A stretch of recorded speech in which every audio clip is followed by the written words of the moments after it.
we have grown a group of Christians who think that just because they are Christians, they will become rich. Some of these so-called preachers are actually employing people to do all those shenanigans that they do on stage. You come with your faith that you will be healed because you went to someone's crusade, but he has employed actors. So when a preacher comes and they touch someone and they fall to the ground, you don't know that person is going to be paid 500 bob for a job well done. There's nothing that they are doing of substance that is actually Christian. So that's the problem. And we like those theatrics.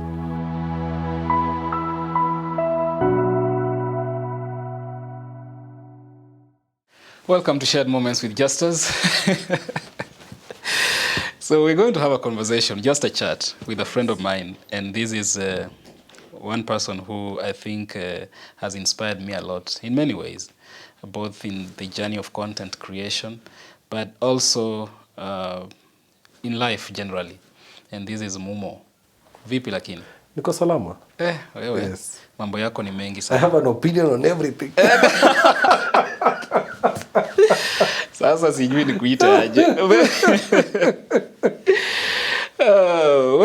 But you've been everywhere. Yes. You've been everywhere. Yes. You're one person who is self-driven, and you go for anything, which is a good thing.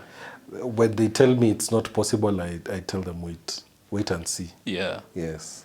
So Mumo, if you haven't met him, you need to go to YouTube right now and check out his YouTube channel. He's doing quite a lot and talking about things that we sometimes shy away from. There are people who hear, when they hear the word crypto or cryptocurrency, ni wale wakora. Yeah. But you started off by basically talking about business and business ideas, which really became very popular because a lot of people want to make money. All of us want to. Yeah. And so when you began your channel, it was more about business in general. Yes. And how to go about making money in Kenya. Maybe you need to shed some light into what exactly you're doing and why you're leading us into things we don't have any idea what they... First of all, thank you very much for having me here. So first I was a banker. Before, Yes. Before all this YouTube stuff, because I started working in Mtitoande that time. I was, 11 or so years ago. Then that time was just, you help someone, they had nothing, they buy a motorbike, they buy a pickup, they buy a car, things like that. So you can actually be able to see people growing. And it's from looking at someone's business and then telling them, by the way, when you receive your stock, I want you to buy a book. So in that book, you write, you bought this number of kilos, it was at this amount. When you sell, you say you put at this amount. So you're teaching them accounting. So all this accounting that we learn in class, I wasn't bothered with it. Yeah. My work was to help you be able to keep an account of what you're doing and be able to see where your money is. Because I know the next time you'll want money from me, I'll need those records to see if you're making profit, because I'll go and analyze. So now that is where it all started. So now in 2017, I started doing a few videos on Facebook, just trying to do a live, talking to people, inspiring people in the morning for 2-3 minutes. Then I decided, let me try this platform called YouTube. So I started the channel and just put a video up there. And I was very shy. You will not believe. But I hope you put that video here so that people see how the very shy first I was. video that you did. But I just put it up. Yeah. And basically what I was saying in that video was, I want to start making videos on YouTube and let's see where the journey goes. And so after that video, I stayed the whole year of 2017 not uploading because I was afraid. Now what will people say when I put a video up? What do I need a camera? Do I need this? Things But that like time that. you're still working in the bank. Yeah, I'm still working in the bank. So doing YouTube videos was my way of relaxing because you have a very stressful job. You're there 12 hours a day. almost 6 days a week. So now at night is when I'd go set up my camera. I was lucky enough I had a camera at that time because I still loved photography and video. So you have dinner, people have gone to sleep, you put your camera on. And now you enthusiastically, you're like, hi guys, welcome to the channel. Subscribe to my channel. 182 subscribers at that time. And it would be simple things like businesses that you can start today. And I go research a few businesses. I talk about each business for like 2-3 minutes. I move to the next business like that. So I did about 20 or 30 videos in year 1, 2018. Yeah. By the time the year was ending, I was at 1,000 subscribers. You know, when you talk about 1,000 subscribers, it's for those of you who have tried getting Yes. into YouTube and starting channels from scratch. It's not Those an are a easy lot thing. of people. So that's how it started. But for my first 100, I have a trick for people. So if you're watching this, I have a trick. We want a lot of those tricks You because need this tip. If you are at less than 100 subscribers, all your family members, should be subscribers. Whether they'll watch you or not, me, I'd go pick your phone. Be like, I have a YouTube channel. So I go search my name. Even now, when people search the name, it shows on the top. Because of that, just telling people, go on YouTube and search for this name. Yeah. So I'd do that. I'd go, my mother. By the way, my mother, my father, my brothers, those were my first subscribers. And I'd start there. And I'd be like, watch my video, which I have done. And people would be like, oh, it looks like this, but you continue to do it. Then after a while, you'll stop doing that. Because now strangers will find your videos. But this going to family and friends for those 100 is also for your own motivation. Yeah.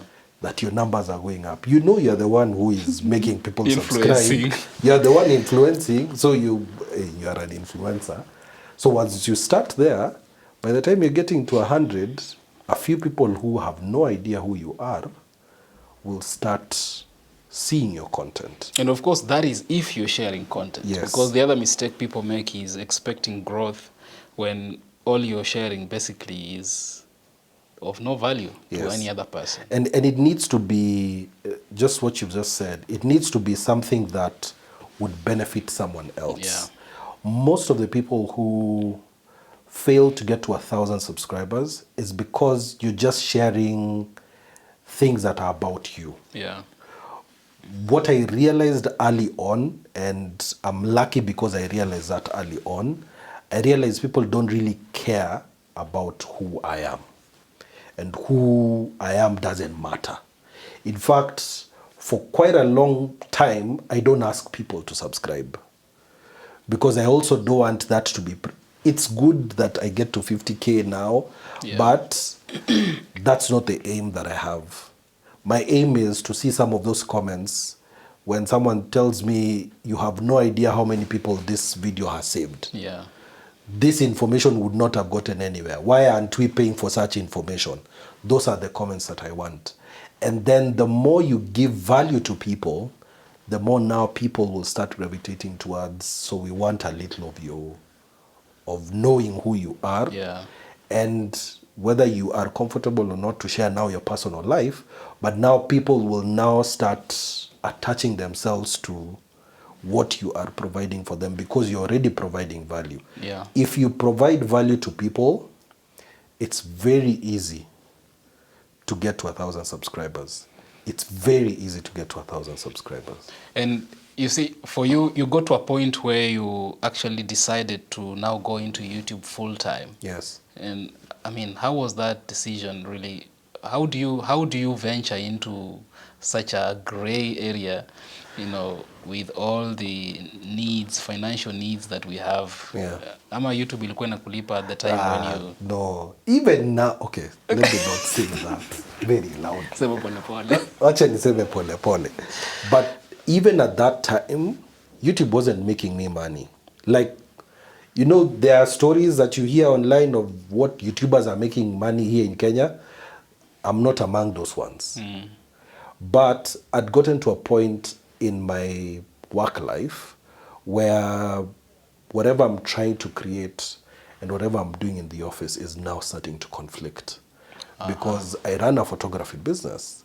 So if my Saturdays are spent outside the office, when Saturday is a working day at the bank, so I have to take leave in order to do my photography work, which I think the last 2 years of me working, I was making more money outside the bank than I was making while working.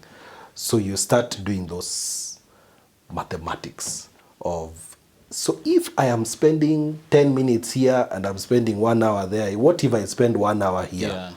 And you're making those decisions. So my decision wasn't based on just YouTube alone. Okay. It's just I'd gotten to a point where pia tumeanza kukorofishana kwa ofisi because of that. Because there's no way you can be running a business when you're employed and your employer doesn't know. So I got to a point where I was like, it's okay. Yeah. And I think it's very important for one to get to that level where you ask yourself those difficult questions and do the mathematics, add up, Yes. you know, does it really, me spending this number of hours here, Yeah. you know, is it really what I want to do for the next rest of 5 your years, life? for the Yes. next 10 years? Yes. And I think once you ask yourself those difficult questions, then the answers are right before you. Yeah. So when you got in now, you left your formal employment, you started to focus basically on your own brand, Yeah. photography that is, and developing now the channel Yes. full time. Yes. That was in 2019. It's 2019. 2019. Yes. And things happened so fast for you. I don't know whether it was by luck or, you know, you were just doing a great job. And you found yourself in what has now come to be known as the YouTube Black Voices Fund, Yes. which was an initiative of YouTube Yeah. to try and bring up content creators of African descent to to a space where they can actually be They cannot be recognized seen, yes. for what they are doing, Yeah. and to be supported to even do more. Yeah. Tell us how that came about, and was it a surprise to you being part of the inaugural class, by the way? Yeah, we were among the first. 132 creators across the globe. We were 4 here in Kenya. It was myself, there was Patricia Kihoro, there was Michelle Adagala, and Kaluhi's Kitchen. Once I left my job, you have left a steady income. You can be frustrated at your work, but you've left a steady income. Yeah. So I come into content creation with all these plans. And then you go from here to the floor. Because I don't have contacts for photography, so I'm starting all over again. My YouTube channel is not making that much money. I think by the time I was leaving, I had less than 2,000 subscribers. And then I stayed at home for 2 months, not knowing what to do next. So I was not even uploading. That thing that I said I was going to do, I was not even doing. But surprisingly, that time, my channel exploded. So from 2,000 subscribers around August, and it was growing just slowly by slowly. By the end of the year, I was at 10,000 subscribers when we're now starting 2020. And then now 2020, when you're starting the year, I'm like, this is my year. Hey, this is the year that they will know who I am, because I'm going to put in all the effort, nini. And then COVID happens. So COVID happens, and my biashara now is also affected. Is affected, because I said like for 3-4 months without a single client calling me. But I was lucky, my wife supported me a lot during that time, because she's in essential services. So yeye ndio ako job. Sasa kazi yangu during COVID, those first 3 months, was a driver. Kazi ya kumpeleka kutoka kwa hao, namfikisha kwa ofisi, na mimi narudi nyumbani. And then in the evening, I go and pick her, we come back home. That was my work for close to 3 months. Then now, I think around June, July there of 2020 is when the email for YouTube Black Voices came in. But that time, it wasn't as pronounced as it has been now for your year and the current guys. I think it was in some email. Na mimi emails at YouTube, I always used to read them because I'd be like, I want to really grow on YouTube. So I applied and then I forgot about it.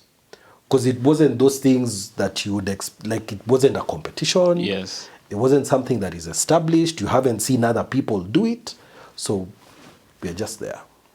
Then I get an email and then I'm told in that email, there's a program we want to start and we want you to sign a non-disclosure agreement.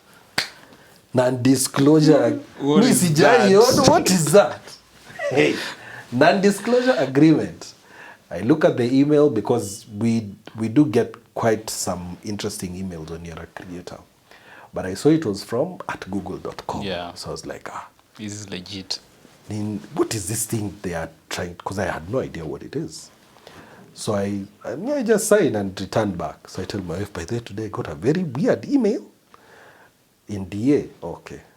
So now the next week, now when we have the meeting, there were two people from YouTube. So the partner manager and her boss. And we are having this particular call and they tell me, by the way, so they just start with their normal introductions. Nene, we are starting a fund that's called this and you have been chosen.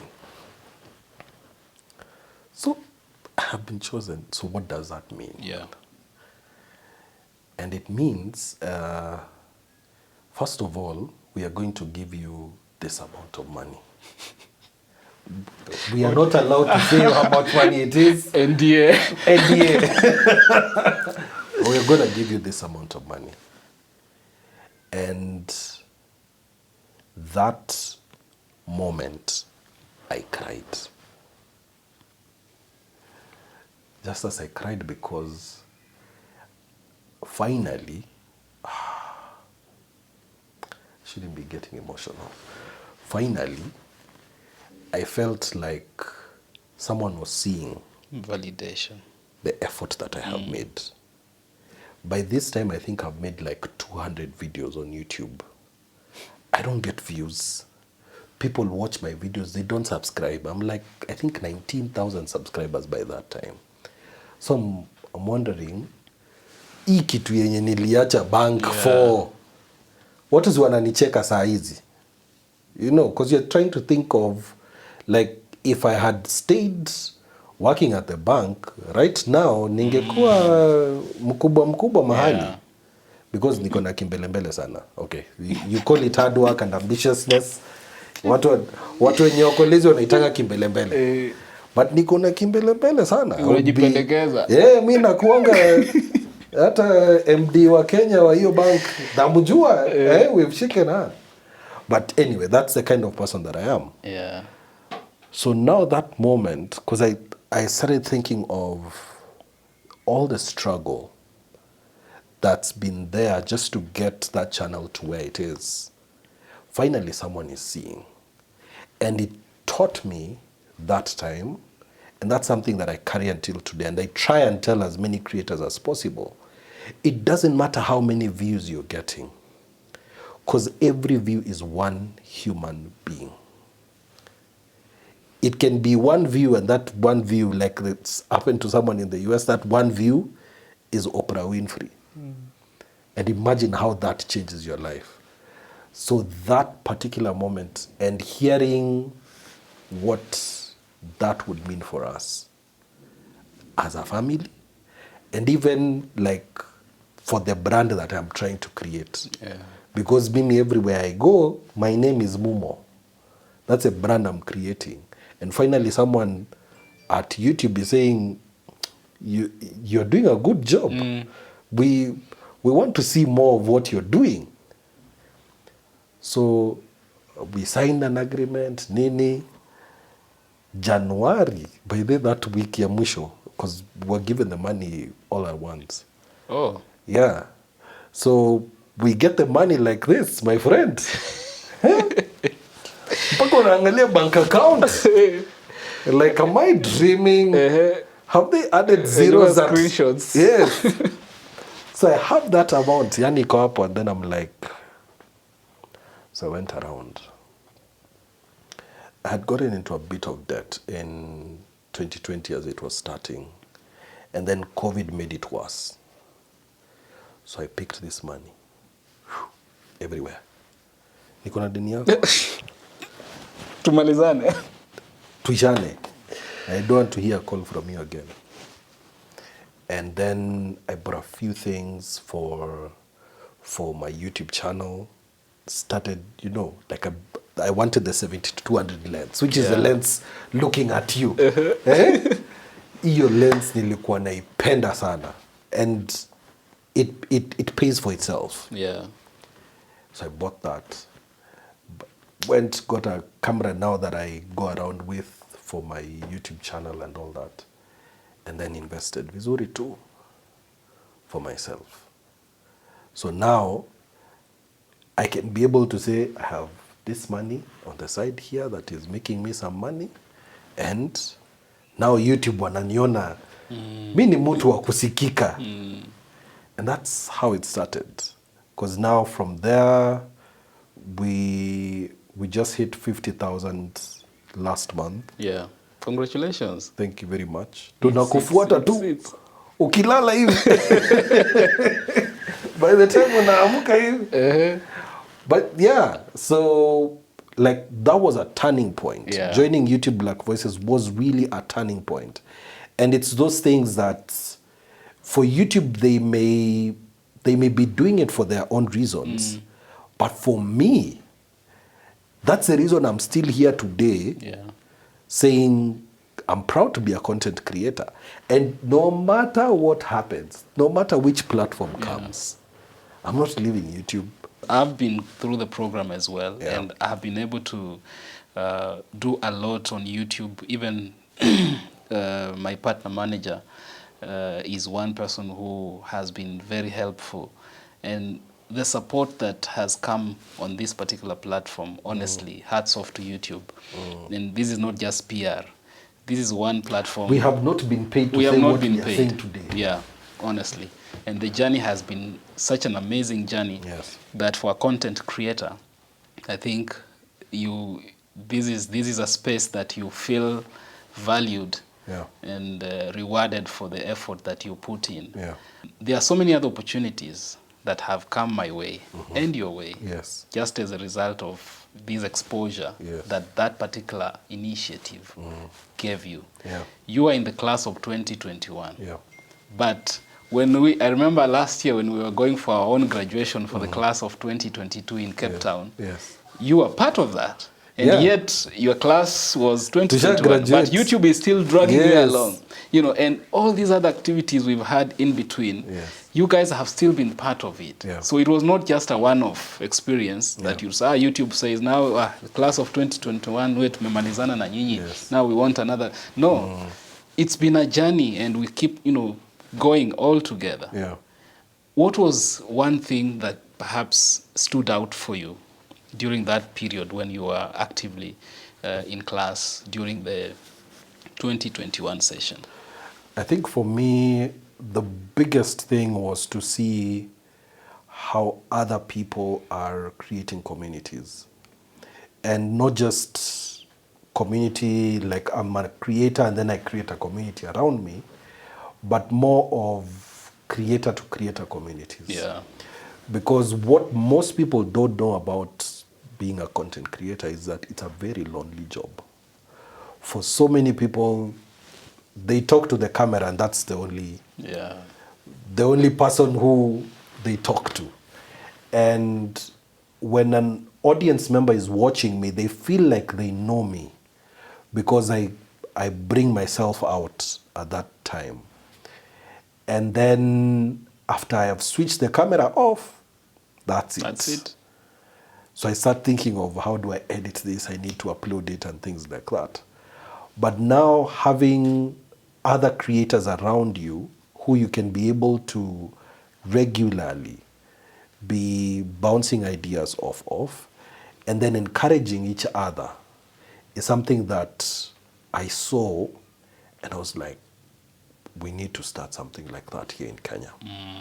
So once we did the visit to South Africa with this group of people who are YouTube black people, so we sat down, we were like, we need to make what we've seen Nigerians do, what we've seen South Africans do, we need to do as well. Yeah. All these stories of you grow alone there, and then if you're in any issue, all of us come and bash you, and then we are all creators. I'm wondering who is your mother, you know? So now we are trying to build this community of creators. We are a small number now. I'm hoping that we can be able to get more creators so that we can help each other. Because it's not about whether the number of subscribers, I wish guys knew, that doesn't really matter. It's that one view that you get from this good story that you have done. And then people help each other. Can you look at my thumbnail? Does it look good? What can I incorporate in it? Can you give me feedback on this shot that I have created? What do you think I can add? Things like that. Yeah. So that we all grow. And the more we grow, my philosophy is very, very direct. If we all become big creators, the advertisers will come to where all of us are, and we all make money. But if we all stay small because we are not working together, then the money never comes. Yeah. And of course, we need to build careers out of this and show the next generation that it's possible to actually make it as a content creator, and not just in one sector. So you're doing stories, you've grown in that sector. I'm doing business, I'm growing in that sector. So that no matter what you want to focus on as a creator, you always have someone you can be able to look at and say, I want to grow and get to where so-and-so has gotten.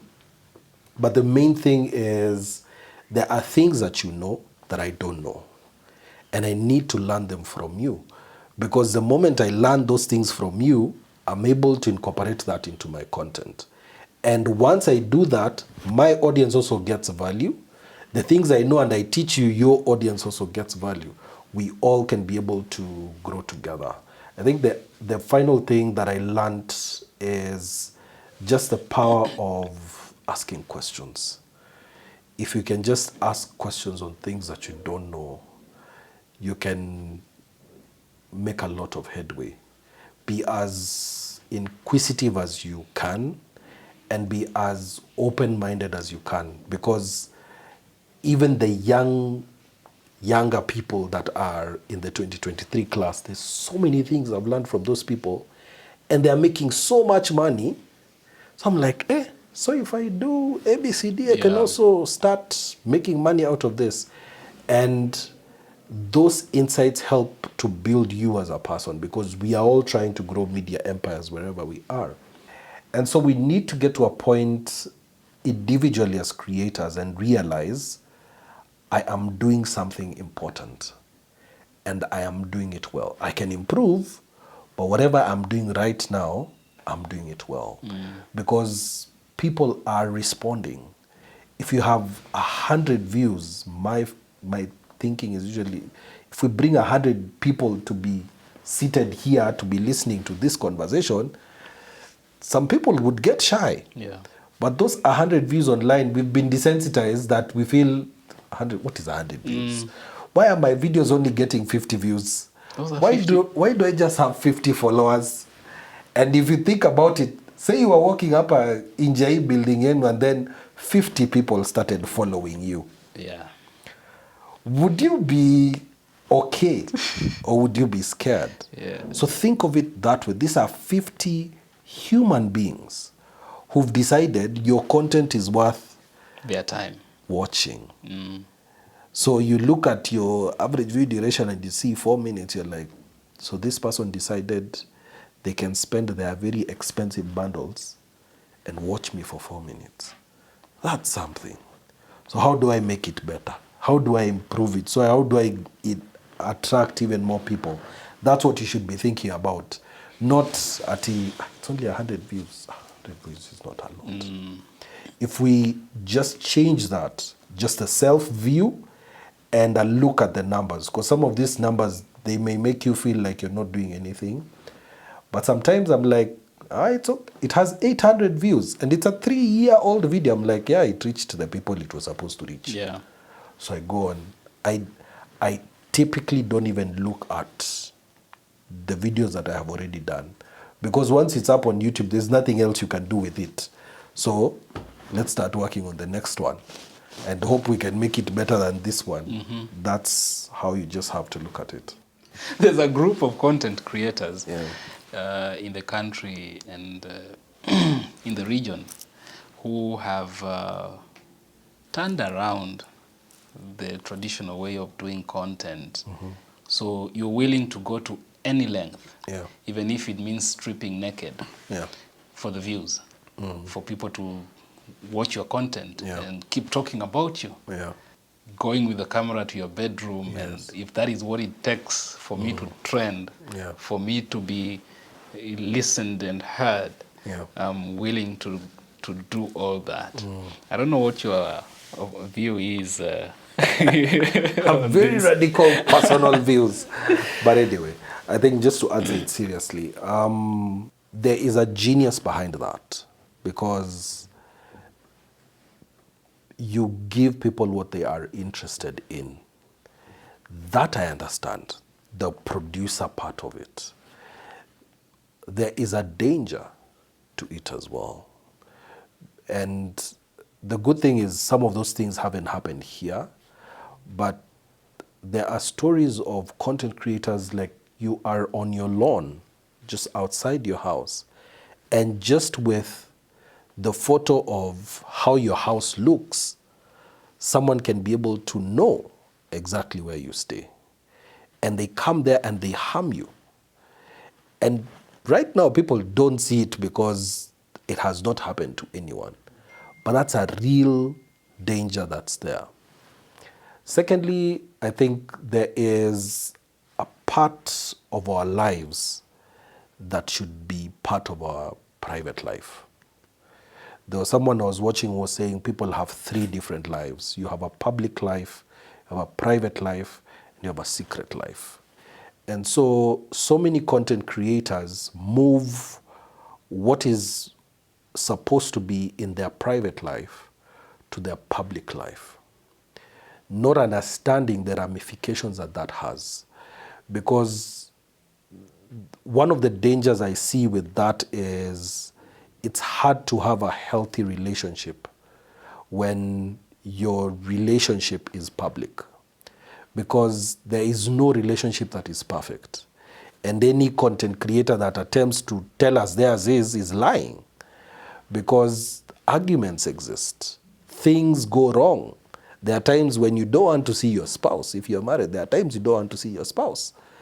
And you can't have those real moments in front of camera, because you cannot run your life like a reality show every single day, because then you'll never get the time to have actual conversations about how your relationship is supposed to be.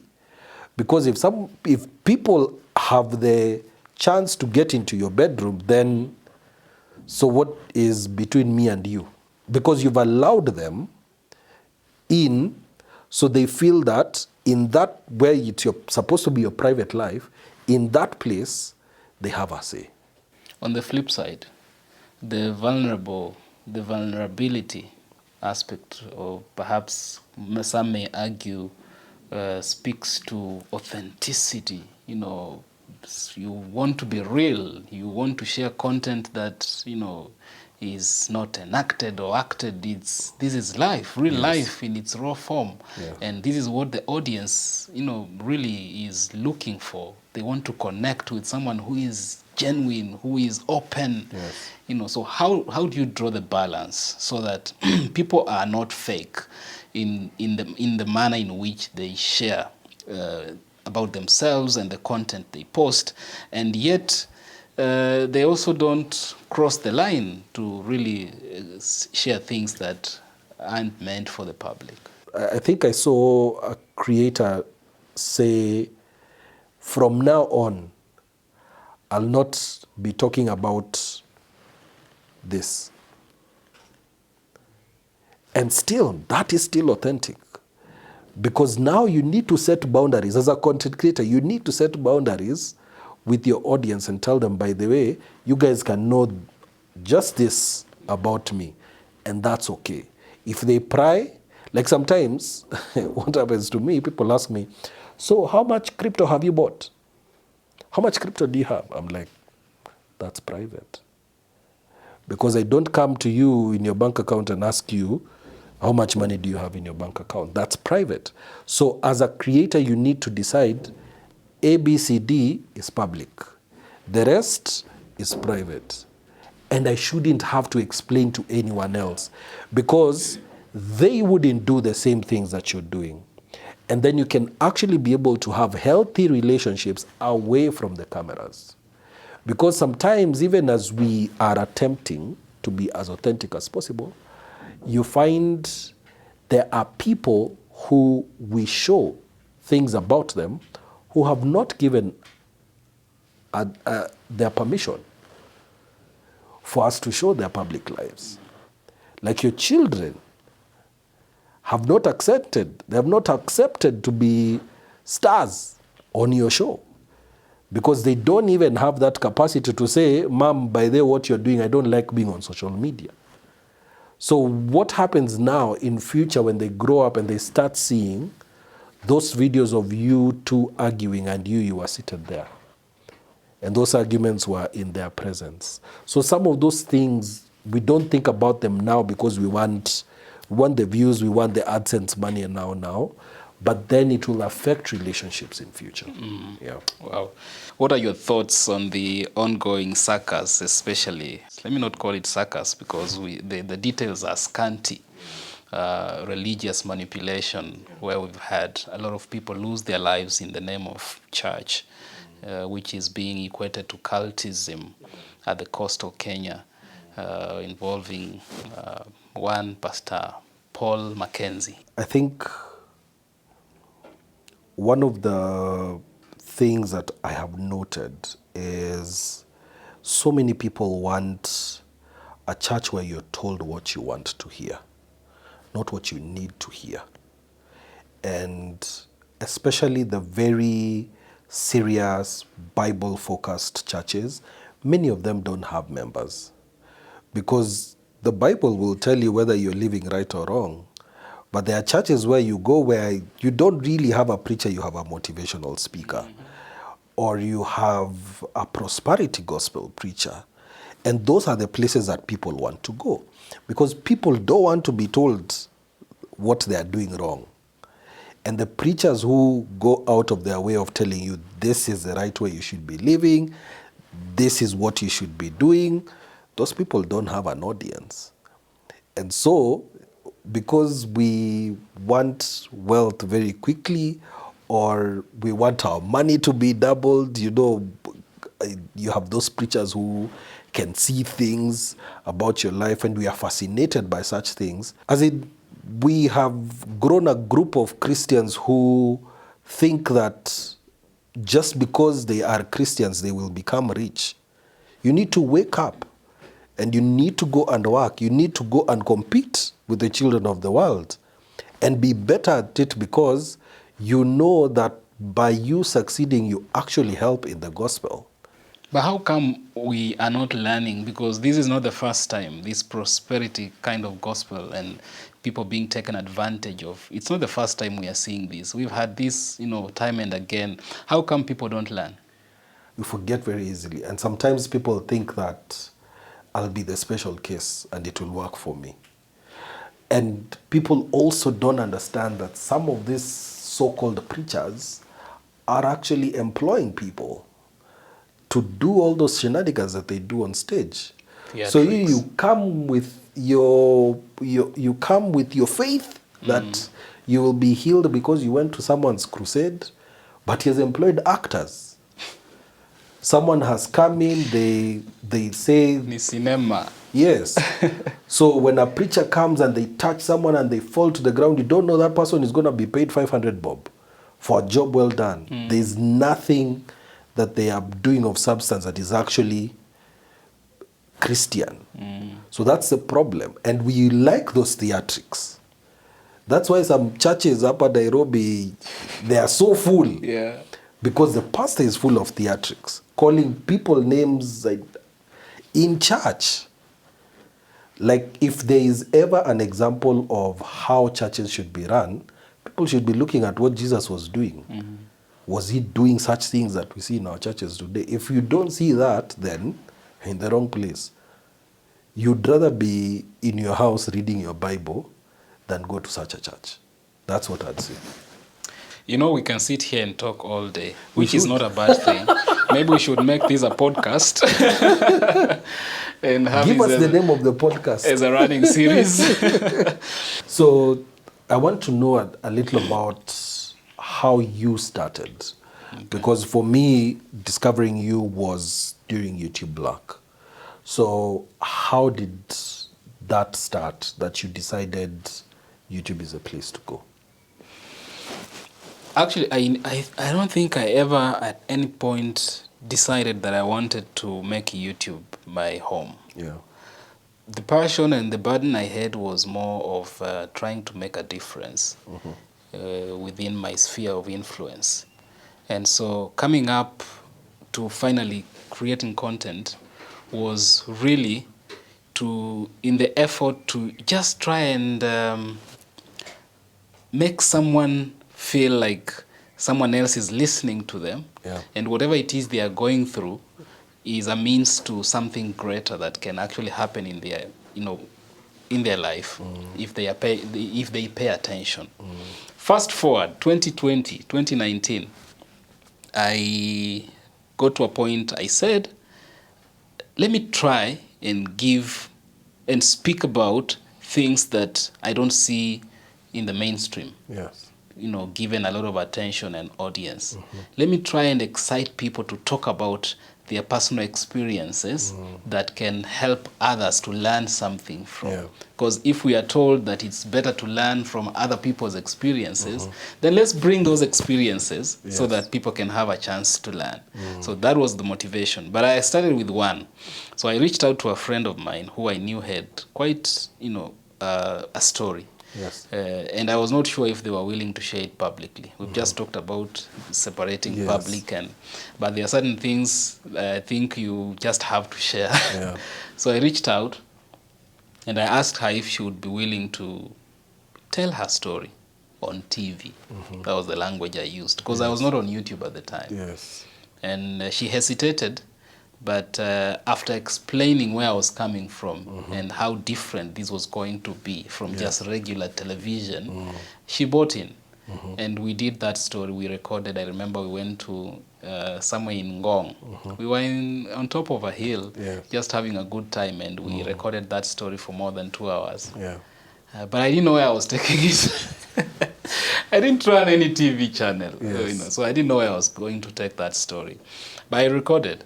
I had the vision. It was not very clear. Yeah. So I kept it. And then I thought to myself, maybe I need another story before I even find where to take this one. Yes. So I reached out to another friend with a different story, and she agreed. So I said, let me just maybe create a space on YouTube, throw in some of these videos and see if someone would watch. Yes. So that's what I did. At first, of course, like any other person, when you're getting started on YouTube, the traction is really not in your favor. It does not exist. It does not exist. Yes. So I threw in those 2 videos on YouTube, I came up with a name, shared moments, because for me, those were moments to be shared anyway. So, but the reception was not, I don't want to say the reception was not good because no one knew that those videos existed in the first place. Yeah. I don't have an audience. So I started, sharing them amongst my circle.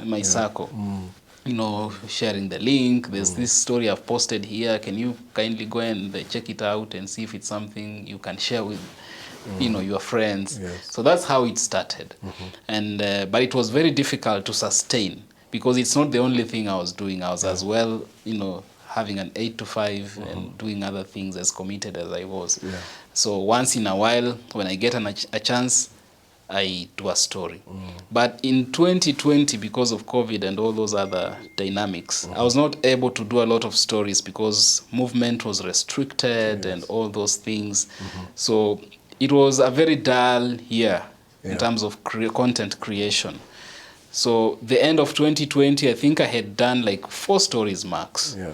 And the channel had, tried. We were about 2,000 subscribers at the time, by the end of 2020. But towards the end of 2020, I did another story that I think now it lit up the whole space. Because when we began 2021, by Feb, we were at 20K subs. Yeah. Or more than. Just from that one. Just from that one story that we did, and it blew up the whole space, and people began to realize there's something going on here. And when people come because of one story, they end up watching the other stories. What you've been doing. So, and that really made me realize the potential that the space had, and that what we were doing actually had an impact, because other than the views, the feedback, the comments were very encouraging. And people were like asking for more. Now the challenge became now how to get more stories. Demand now is high. Yes, the demand was very high. So how do you get stories? How do you convince people to come and share some of these very personal things that appear very personal and in a public space? How do you convince someone to come and share about that? And we managed. The year, I think 2021 was one of the best years for our platform, because we did quite a number of stories and it just changed everything. The kind of stories that I wanted to do were not just of people who are going through difficult times, but people who have gone through what you would call full circle. Yes. People who have experienced, very low moments, but they have figured out how to come out of it. They've been through the fire. Yes, they're out they are on the other side. Yes. So that when your audience is listening to what you're sharing, they're not left at a point of being crushed. But yes, you've taken them through the moments, the crashing moment, but you've also helped them to navigate around and to get out on the other end. That for me was very important, so that we are not just sensationalizing pain and leaving people as broken or even more broken than they were before they even listened to your experience. So I was very selective by the kind of guests I wanted to invite, and very, intentional, even in terms of the format. I wanted that conversation or those conversations to take. That's why you see most of the stories, I give enough time for the person who is sharing to really share. Because I didn't see that. I was not seeing that in the mainstream media. It was something that I thought was lacking when all conversations are told from the point of view of the interviewer. And sometimes you feel the interviewee is really holding back, because when they try to really share, their interjections and you have to get out. So I was not happy about that, and I wanted to do it differently. So that is partly what informed that format of sharing. But as much as I thought I was doing it for other people to benefit from these experiences, it was impacting me even more. I began to understand life. I began to see life from all those, perspectives. Because every other time you're, talking to people who have gone through different experiences altogether, and it gets to you. So I began to grow, emotionally and mentally, and it ceased to just be some small space where people are sharing thoughts Yes. into a community. Because now all these people who are coming to the show to share their stories, I realized that they were a resource in themselves. That if I figured out a way of, Of harnessing those yes. resources, bringing them together so that they don't look at themselves as victims, Yes. but people who are, equipped just differently. Yes. Then they can tap into each other's resourcefulness. I don't have to be there throughout. These are people who can actually do so much, and in their own circle and sphere of influence, they could, enlarge this circle Yeah. and bring in more people. So it became something that is bigger than me, Yeah. and now a community that would be able to outlive the very initiative that I had begun. Exactly. So all those years up to now, this is what this has become, a community of people who are now influencing outside the shared moments, stage. Yes. I can only bring one person here, but when you listen to most of the feedback, you realize that there's someone who will tell you, my life has changed because I listened to a story that was given, and some of the guests that are coming are now coming because they had another story Yes. that inspired them to come and share. So it's become something that is grand, something that is way big. But I just want to thank God because it has transformed lives. More than anything else, it has transformed lives. The thing I love about what you're doing is you have seen where the problem is, and then I know we've had that discussion, the two of us. You've decided shared moments with Justus is not just Justus. Yeah. And I know most of your videos you just seated, huko, just looking at the story. And props to you, by the way, because anytime I watch a video from your channel, anytime I'm like, kumbe the thing I'm going through is not even big. There are people who are going through worse things than I'm going through, and they pulled through. So even me, whatever cross I think I'm carrying is not that heavy. And I think one of the things we're just discussing was on now how do we take, because guys, you need to subscribe to this channel, Shared Moments with Justus. As a person, how do you now go beyond YouTube? How can you, this stories that you're telling here, how can we help get the impact out there? How can we get to boards and policy makers and some of the stories that are going on be dealt with in the society? Yeah. That's a very important question because it speaks to our future and the very reason why really we are doing this. If it's just for the views and likes and all that, then it's not worth it. But we're doing it a step at a time. I'm happy because we are not where we started. We have made strides. Number one, by establishing that community aspect. Yeah. People are already going beyond the confines of this wall to impact others after they leave here. And those who listen to some of these conversations in their own spaces, they are also doing so much. Their attitudes are changing. Their way of looking at things. People are being influenced by this content to start looking at life differently.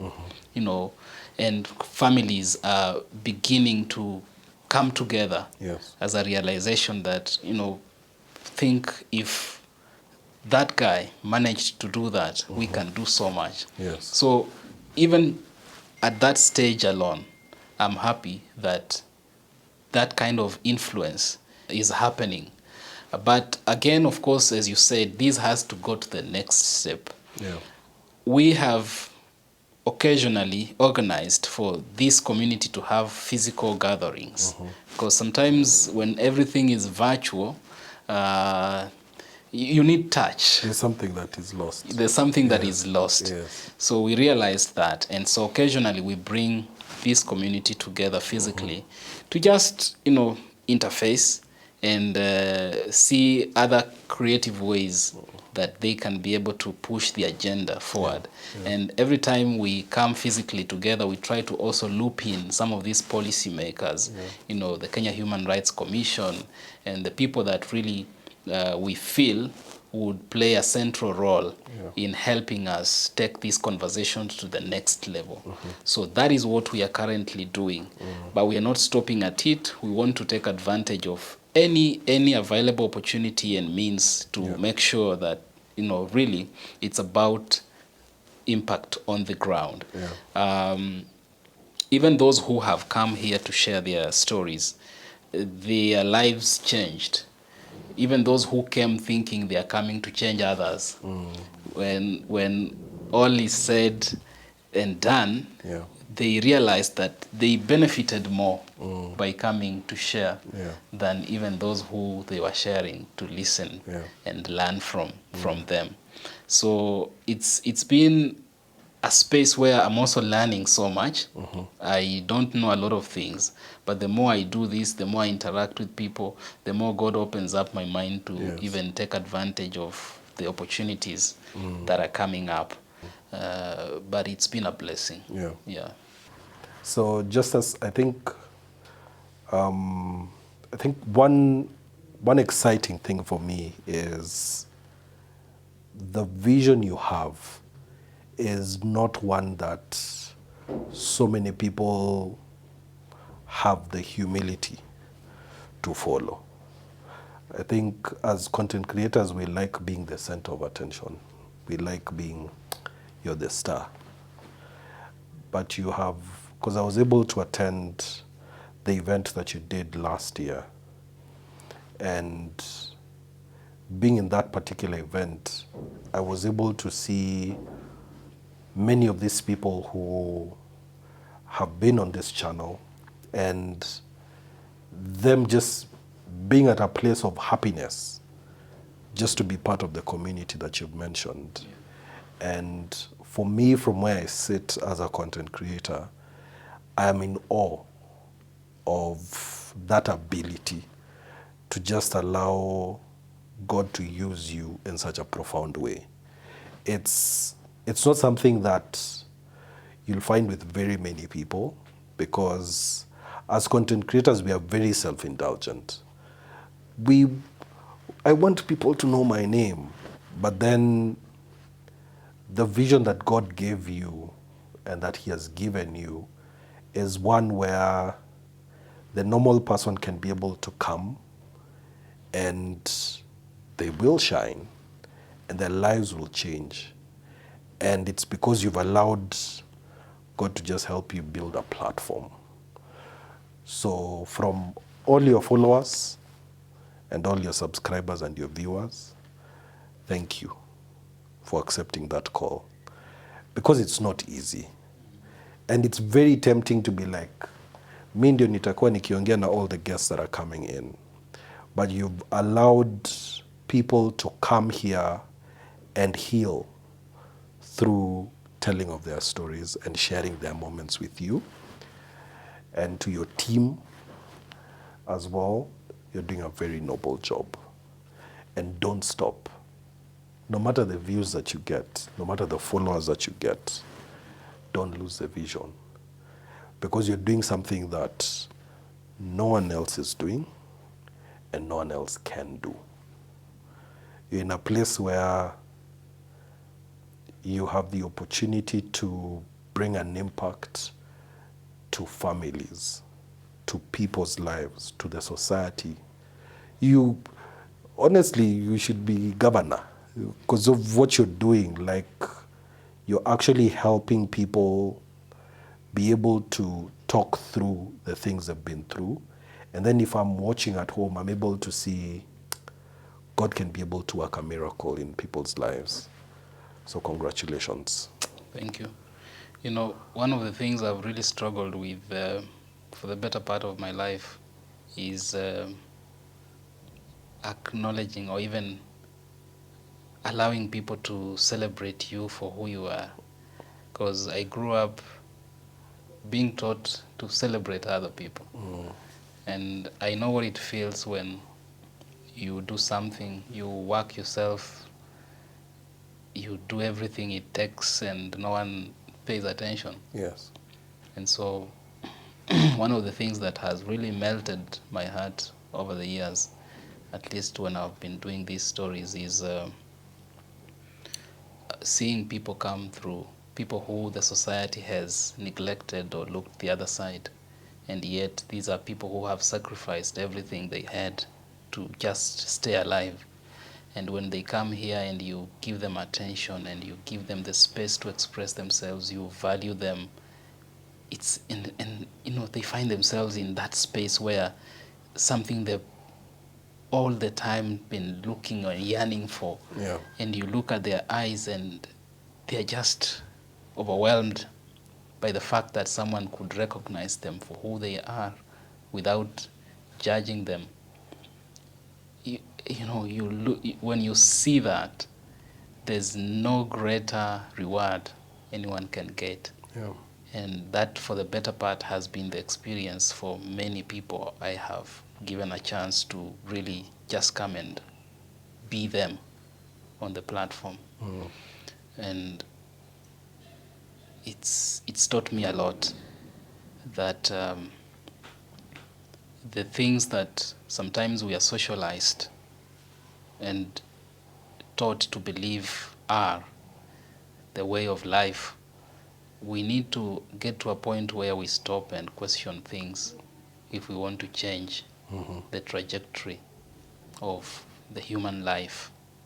We can't keep on doing things the same way because we were socialized that things have to happen in a certain way, and we keep stepping on other people because it is culturally right, it is fashionable for you to be seen to be in charge at the expense of any other person.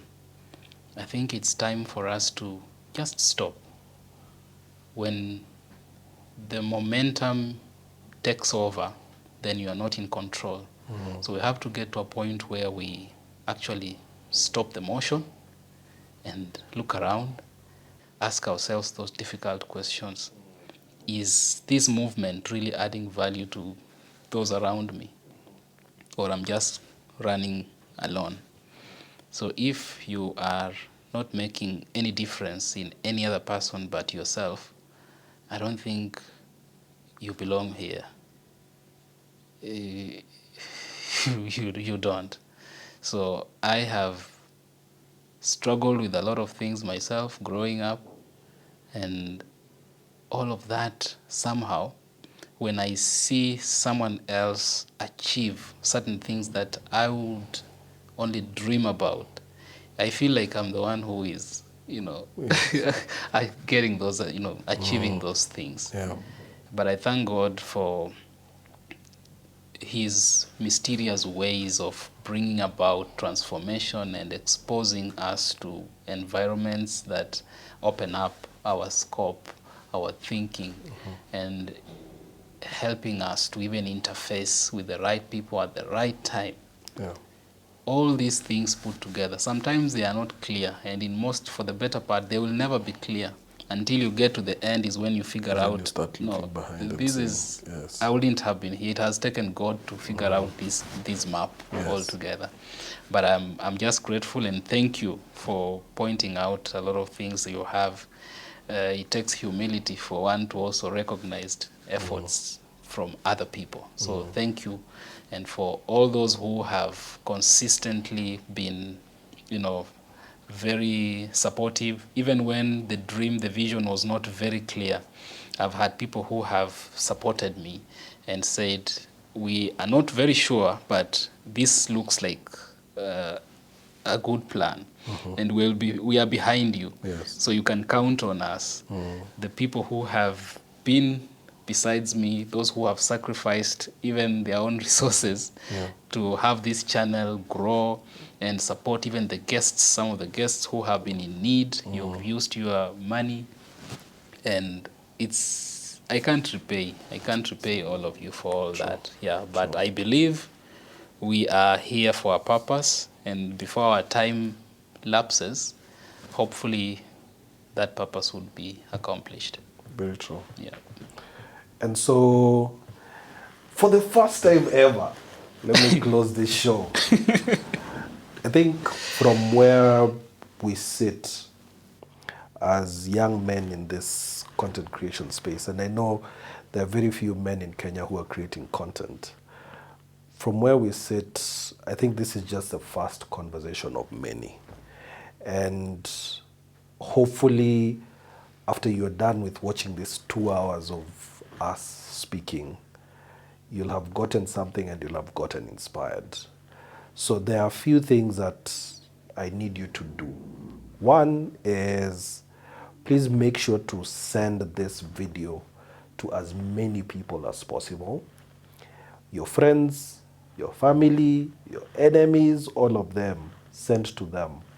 In those church WhatsApp groups, send this video so that it can help someone there. The only way we can be able to grow as a society, as a people, is if we stop being selfish with information and we stop being selfish with resources. So because you are watching this, then you're sharing it with your friend so that they can see this. Thank you, Justus, for hosting me. Look at me doing my outro for this show. But thank you so much for hosting me. It's been a pleasure. It's been good. Nimefeel ni kama niko home mpaka naanza kuclose show ya wenyewe. No, uko home. Yes. So I'm really grateful for your support as well.